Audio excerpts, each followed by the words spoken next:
पिछले कुछ अफोरिज्म्स जो हमने पढ़े, अभी हमारा एक सेक्शन था पर्टिकुलरली जो हमने पिकअप किया था, वो सेक्शन था हमारा अफोरिज्म 22 से 29 तक का।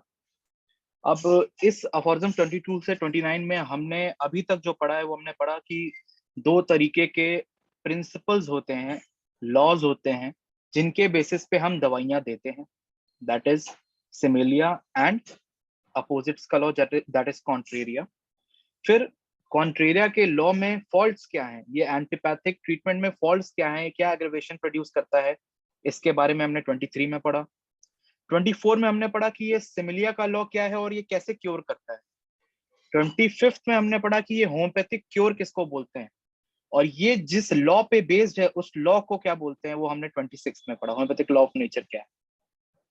इसी से रिलेटेड एक स्टूडेंट है, उसका एक क्वेश्चन अराइज हुआ पिछले बार जो हमने चीज पढ़ी।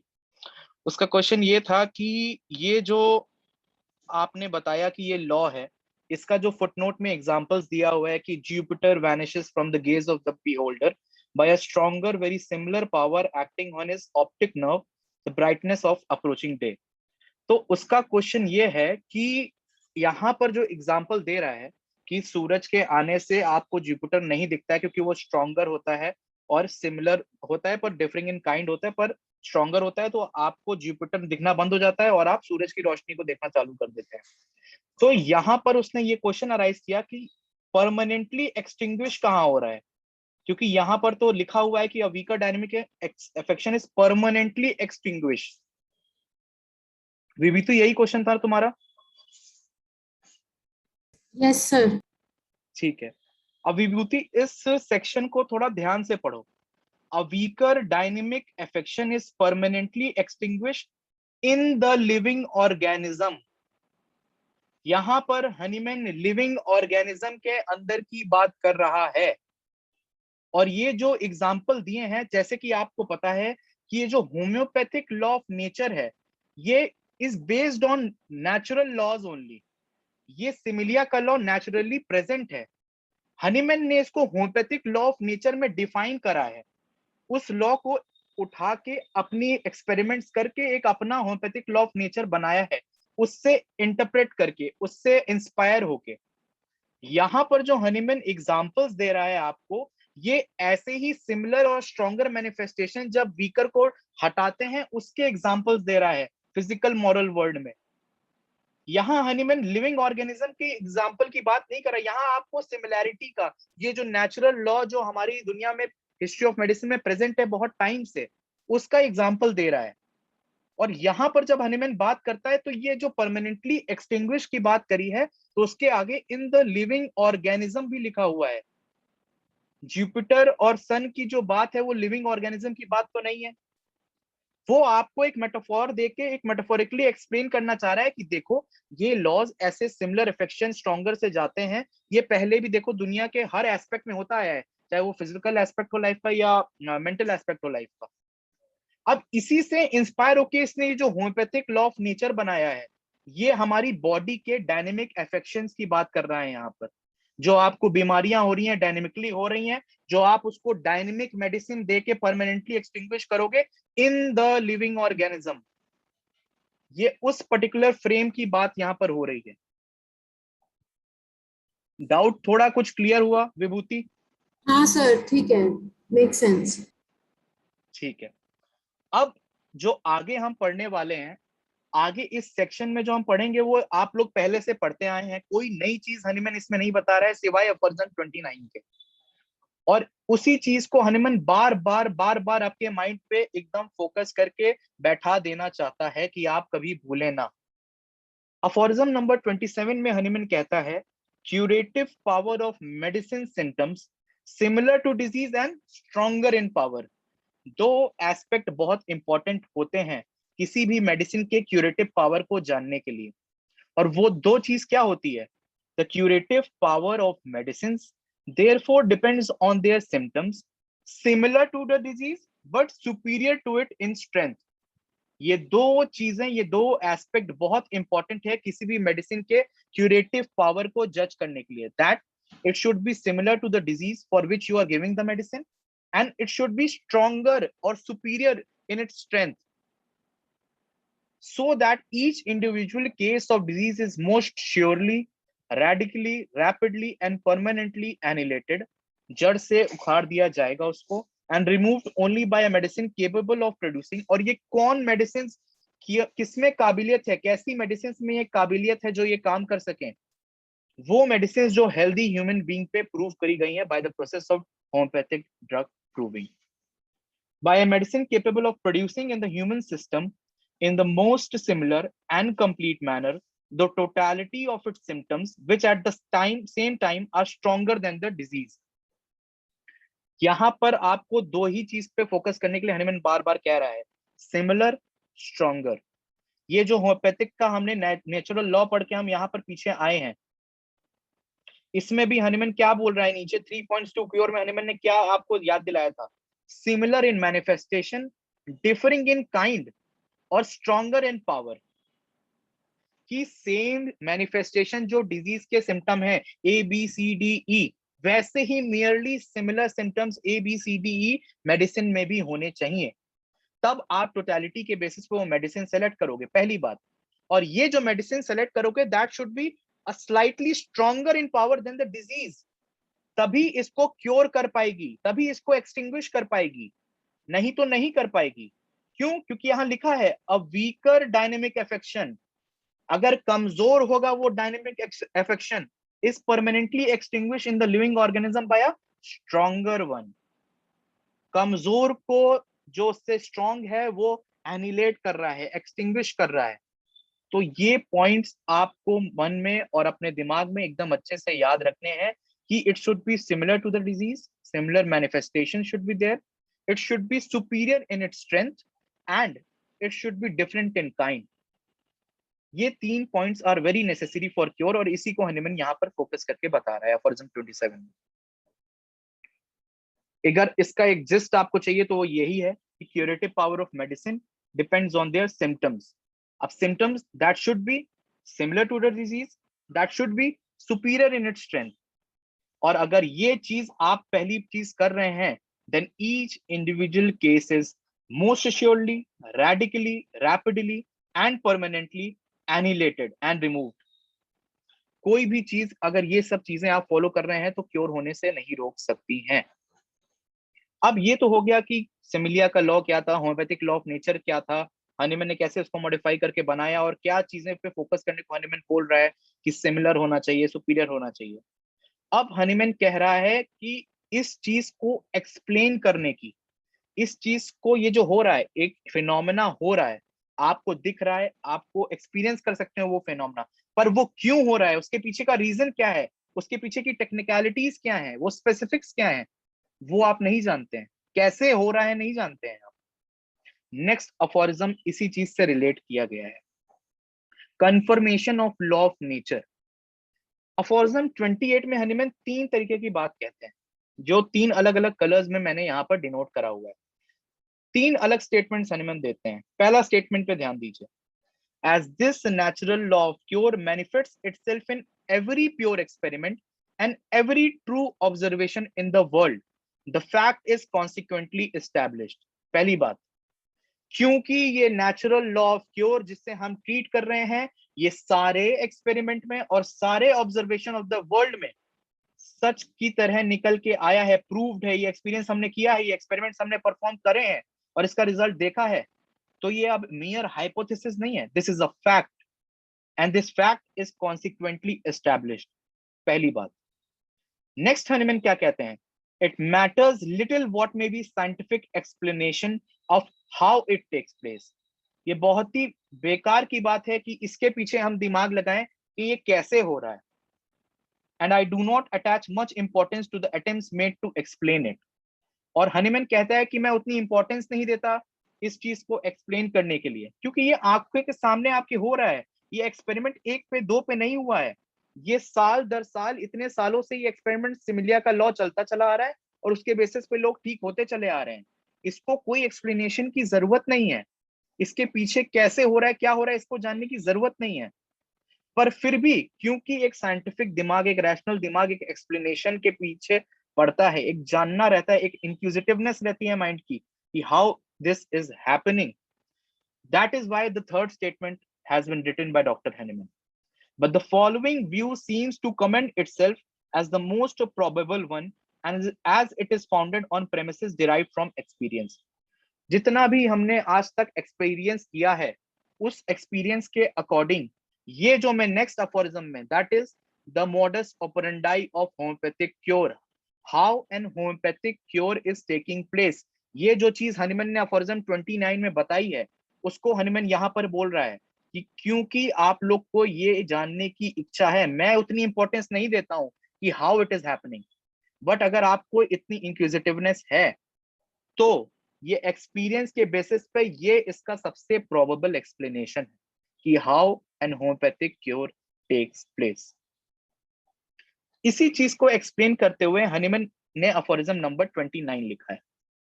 अब 29 के पास जाने से पहले एक बार 28 को फिर से रिवाइज कर लीजिए। दो पार्ट में डिवाइडेड है अफोरिज्म, दो स्टेटमेंट्स हैं अलग अलग। नेचुरल लॉ ऑफ क्योर कैसे मैनिफेस्ट करता है, प्योर एक्सपेरिमेंट्स और ट्रू ऑब्जर्वेशन से आप जान चुके हैं, ये एक फैक्ट बन चुका है कि पूरी दुनिया में natural law of cure experiment और ऑब्जर्वेशन के बेसिस पे फैक्चुअली प्रूव हो चुका है कि क्योर करता है। अब एक चीज और क्या हनीमन ने बोली, एकदम मैटर लिटिल करता है, एकदम थोड़ा सा भी मैं इस पे ध्यान नहीं देना चाहता कि क्या साइंटिफिक एक्सप्लेनेशन है how it take place. However ये अपकमिंग व्यू है, ये जो नेक्स्ट अफोरिज्म का अपकमिंग व्यू होगा वो मोस्ट प्रोबेबल वन है बेस्ड ऑन एक्सपीरियंस, सबसे ज्यादा probable explanation of how an homeopathic medicine is curing the patient. इस चीज को आगे बढ़ाते हुए हनीमन ने ये अफोरिज्म लिखा, that is aphorism number 29, how homeopathic cures take place. जितने भी सेकंड ईयर थर्ड ईयर वाले स्टूडेंट्स हैं, ये 20 मार्क्स के थ्योरेटिकल क्वेश्चन में बहुत बार आता है। मॉडस ऑपरेंडाई बताइए, how homeopathic cures take place, अलग अलग नाम से आता है। मॉडस ऑपरेंडाई अगर पूछेंगे आपसे तो आपको यही अफोरिज्म एक्सप्लेन करना है कि how an homeopathic cure is taking place, और ये सेक्शन पूरा थोड़ा एक्सप्लेन करोगे तो it will be very good for you. Viva में भी आपसे पूछा जा सकता है।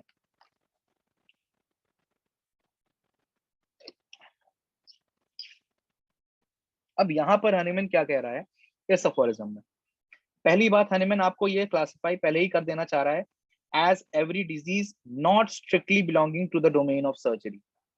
पहली बात आप यहाँ पर जान लो, जो भी मेडिसिनल डिजीज यहाँ पर हनीमन सॉरी डिजीज की हनीमन यहाँ पर बात कर रहा है, that does not lie on the domain of surgery, वो ऐसे सर्जिकल केसेस की बात यहाँ नहीं कर रहा है, यहाँ पर डायनेमिक अफेक्शंस की बात कर रहा है हनीमन। ये चीज हनीमन ने पहली लाइन में क्लासिफाई कर दी है, कंफ्यूज मत होइए अब इसके आगे जब पढ़िए तो। अब ये कैसे एक होम्योपैथिक क्योर टेक प्लेस कर रहा है, इसके बारे में आप लोग कोई जानते हैं या कोई एक्सप्लेन कर सकता है इसको, जिसको भी जितनी भी नॉलेज है अपने हिसाब से, कि how an homeopathic cure is taking place. कोई भी इस पे अपना व्यू देना चाहेगा जो एक्सप्लेनेशन उसने पढ़ा है।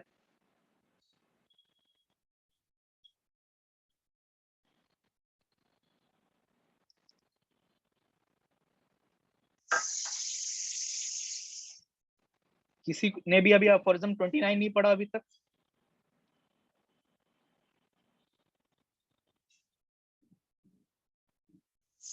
चलिए कोई नहीं। बेसिकली अब ये जो स्लाइड्स हैं आगे, इसको बहुत ध्यान से देखिएगा, बहुत ध्यान से इसको समझने की कोशिश करिएगा, और ऐसे ही अगर आप एक्सप्लेन करेंगे किसी को तो बहुत इजीली समझ में आ सकता है कि how homeopathic cures take place. सबसे पहली बात आप जानते हैं कि हमारी बॉडी में जो वाइटल फोर्स है वो नॉर्मल सेंसेशन और फंक्शंस करा रही है। ये बात से आप वाकिफ हैं, ये बात को हम वाइटल फोर्स के अफोरिज्म्स में पढ़ चुके हैं कि हमारे अंदर जो वाइटल फोर्स रहती है that dynamically acts and it gives life to the body, material body, and it performs normal sensation and functions। हमारी healthy body जैसे चल रही है, सारे physiological functions कर रही है, that depends on the vital force। ठीक है, पहली बात हो गई। दूसरी बात यहाँ पर अब क्या आती है, ये वाइटल फोर्स है, हेल्दी ह्यूमन बीइंग है, नॉर्मल सेंसेशन फंक्शन हो रहा है। अब एक नॉक्शियस मॉर्बिफिक एजेंट आता है और इस हेल्दी वाइटल फोर्स पे, जो कि नॉर्मल सेंसेशन फंक्शंस करा रही है, इस पे एक्ट करता है, इस पे इन्फ्लुएंस करता है, इस पे हावी होता है और डायनेमिकली आता है, डायनेमिकली इसको अफेक्ट करता है और क्योंकि वाइटल फोर्स खुद में केपेबल नहीं है इस चीज को क्योर करने के लिए, आप ये चीज जानते हैं, इट इज अनइंटेलिजेंट, उसके अंदर ये पावर नहीं है कि इस नॉक्शियस मॉर्बिफिक एजेंट से खुद लड़के इसको रिपेल कर दे। कुछ टाइम तक वो सहेगी और फिर सकम कर जाएगी, it will succumb to that morbific agent and disease will be produced in your body। तो ये नॉक्शियस मॉर्बिफिक एजेंट आता है, हमारी वाइटल फोर्स पे हावी होता है और हमारी वाइटल फोर्स सकम कर जाती है इस चीज को और डिजीज हो जाता है।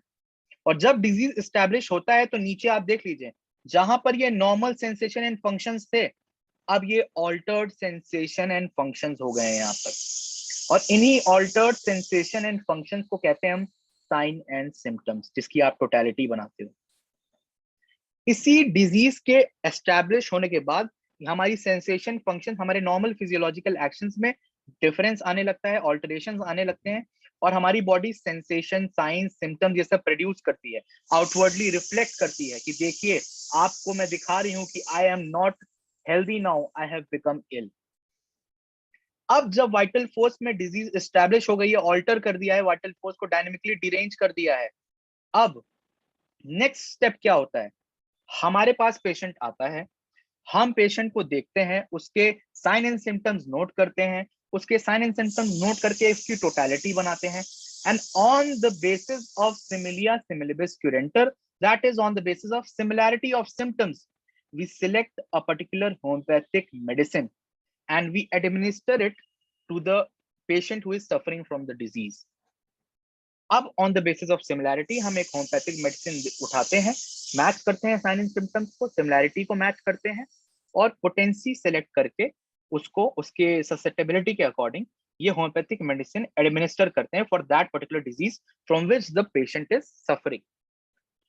नेक्स्ट स्टेप क्या होता है, अब नेक्स्ट स्टेप ये होता है कि ये जो हमने मेडिसिन होम्योपैथिक दी, वो एक आर्टिफिशियल मेडिसिनल डिजीज बनाती है, जो कि सिमिलर इन मैनिफेस्टेशन होता है, स्ट्रॉन्गर इन पावर होता है, देखिए उस डिजीज से slightly stronger, and similar in manifestation and differing in kind. ये मेडिसिन से बना है, वो डिजीज नॉक्शियस एजेंट से बना है, एक ही तरीके से नहीं बना है, डिफरिंग इन काइंड, पहला पॉइंट। दूसरा पॉइंट देखिए, स्ट्रॉन्गर है, ये वीकर है, दूसरा पॉइंट। तीसरा point, it is similar in manifestation. 3 points necessary for a cure to take place। A weaker dynamic affection is permanently extinguished by a stronger one, whilst differing in kind but similar in its manifestation। अब जब ये चीज होती है तो next step ये होता है कि ये स्ट्रॉन्गर सिमिलर डिजीज हमारे वीकर डायनेमिक डिजीज को परमानेंटली एनिलेट कर देती है, परमानेंटली एक्सटिंग्विश कर देती है, परमानेंटली जड़ से उखाड़ के फेंक देती है। और ये नेचुरल डिजीज अपने आप, क्योंकि ये स्ट्रॉन्गर आर्टिफिशियल मॉर्बिड डिजीज है, और ये हमने लॉ पढ़ा है 26 अफोरिज्म में कि ये लॉ है सिमिलिया का, इसके बेसिस पे ये डिजीज सकम कर जाती है और छोड़ के हमारी बॉडी को चली जाती है, एक्सटिंग्विश हो जाती है, परमानेंटली एनिलेट हो जाती है। नेक्स्ट स्टेप, अब यहां पर आता है डोसेज और होम्योपैथिक पोस्टोलॉजी का एग्जांपल यहां पर आता है। हमारी जो लॉ ऑफ मिनिमम है, हमारा जो ये शॉर्ट मेडिसिनल एक्शन होता है, इस वजह से ये जो आर्टिफिशियल मॉर्बिड डिजीज बनी है ना हमारे अंदर, ये जो आर्टिफिशियल मेडिसिनल डिजीज हमने प्रोड्यूस करी थी हमारी नेचुरल डिजीज को हटाने के लिए, ये धीमे धीमे चली जाती है बॉडी को छोड़ के। क्यों चली जाती है, क्योंकि माइन्यूटनेस ऑफ डोज हम सेलेक्ट करते हैं, we do not prescribe in crude form, we prefer minute doses, और उस माइन्यूट डोजेस का, उस डायनेमिक मेडिसिन का एक शॉर्ट और फिक्स मेडिसिनल एक्शन होता है। जब तक वो एक्शन प्रिवेल करेगा तब तक वो आर्टिफिशियल मॉर्बिड डिजीज रहेगी, नेचुरल डिजीज को हटा देगी और फिर धीमे धीमे वो खुद भी हट जाएगी। और जब वो डोज की ड्यूरेशन खत्म होता है तो सिर्फ एक चीज रह जाती है, और वो एक चीज है vital force, that is normal sensation and function of the body are performed and the healthy vital force is re-established। फिर से हमारी healthy vital force आ जाती है, और इसी को हम बोलते हैं aphorism number 29, that is how an homeopathic cure takes place, that is modus operandi of homeopathic cure। इस सारे स्टेप में किसी को भी कोई दिक्कत हो तो वो मेरे को बता दीजिएगा। अब यहाँ पर शॉर्ट ड्यूरेशन ऑफ एक्शन पे हनीमैन फुटनोट में एक और बात कहता है कि ये शॉर्ट ड्यूरेशन ऑफ एक्शन बड़ा इंपॉर्टेंट है। क्यों? क्योंकि ये स्ट्रॉन्गर जो हमारी नेचुरल डिजीज से स्ट्रॉन्गर हम डिजीज प्रोड्यूस कर रहे हैं, ये ओवरकम करती है नेचुरल डिजीज को, जो कि ओवरकम करने के बाद खुद हावी ना हो, इसलिए ये स्ट्रॉन्गर ये माइन्यूटनेस की होना जरूरी है। अगर वो माइन्यूट नहीं होगी, वो क्रूट नहीं होगी, तो ये तो आपकी चली जाएगी, पर ये आपकी बॉडी पे इफेक्ट डालने लगेगी, ये आपकी बॉडी को इफेक्ट करने लगेगी। Vital force then remains merely mechanically ill, but only for a short time, because the action of the medicine, the time in which the medicinal disease excited by it run its course, does not last long. वो ज्यादा देर के लिए नहीं रहती है। और यहाँ पर हनुमान यहाँ पर ये भी बोल रहा है ऊपर कि जो नेचुरल डिजीज हमेशा रहती है, उसका कारण क्या है? ये psora syphilis sycosis can never be vanquished and extinguished by it alone. ये वाइटल फोर्स में खुद में कैपेबिलिटी नहीं है कि ये जो सोरा सिफिलिस साइकोसिस से उभर कर बीमारियां आ रही हैं, उभर कर ये चीजें आ रही हैं, ये उसको खुद ब खुद ठीक कर ले। खुद ब खुद ठीक नहीं कर सकता, अनइंटेलिजेंट है, उसके अंदर ये ताकत नहीं है, इंस्टिंक्टिव है। यहाँ पर लिखा है देखिए आप, अनइंटेलिजेंट इंस्टिंक्टिव वाइटल फोर्स।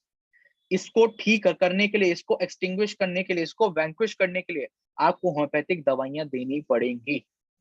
और होम्योपैथिक दवाइयां माइन्यूटनेस के बेसिस पे सिलेक्ट होंगी, सिमिलैरिटी के बेसिस पे सिलेक्ट होंगी, स्ट्रॉन्गर के बेसिस पे सिलेक्ट होंगी और डिफरिंग इन काइंड होंगी। इसीलिए ये क्योर टेक प्लेस करेगा। तो एक होम्योपैथिक क्योर टेक प्लेस कैसे करेगा, इससे बेटर एक्सप्लेनेशन एक पेज में शॉर्ट में उसका नहीं हो सकता। इस चीज को अगर आप, इस टेबल को आप समझ लेंगे तो आपको दोबारा ये चीज समझने की जरूरत नहीं पड़ेगी। Medicine is applied homoeopathically to a sick person, affects individual morbidly deranged vital force in cessation and function. A stronger similar medicinal disease is produced by the primary action of the medicine. एक artificial disease बनाई, this stronger similar medicinal disease permanently extinguishes the weaker similar natural disease. अब ये जो पहले से disease natural disease present थी, एक stronger थी, इसने हटा दिया। Vital force is now merely medicinally disease. अब वो डिजीज चली गई, अब सिर्फ ये मेडिसिनल डिजीज बचा हुआ है, और मियरली बचा हुआ है क्योंकि माइन्यूटनेस ऑफ डोज है, एक शॉर्ट एक्शन है, एक ड्यूरेशन है उसके एक्शन का। माइन्यूटनेस ऑफ डोज और शॉर्ट फिक्स्ड मेडिसिनल एक्शन की वजह से धीमे धीमे वो भी चली जाएगी, और vital force is now free from both disease and medicinal force. Health is restored. Health हमारी वापस, जो हमारा पहला अफोरिज्म का मिशन था, to restore the sick to health, this is how you restore the sick to health, and this is the most probable explanation of how a physician is doing his job to cure the patient in the shortest, most reliable way. अगर इस चीज से related आपको कोई भी doubt है, कोई भी दिक्कत है, तो आप अभी क्वेश्चन पूछ सकते हैं। ये जो हमारा 22 से 29 का, 22 से 29 का अफोरिज्म का सेक्शन था, ये जो लॉ जानने का, ये फंडामेंटल लॉ, ये प्रिंसिपल्स क्या होते हैं जिसके बेसिस पे हम मेडिसिन देते हैं, ये सेक्शन अब ओवर हो गया है, ये सेक्शन हमने कंप्लीट कर लिया।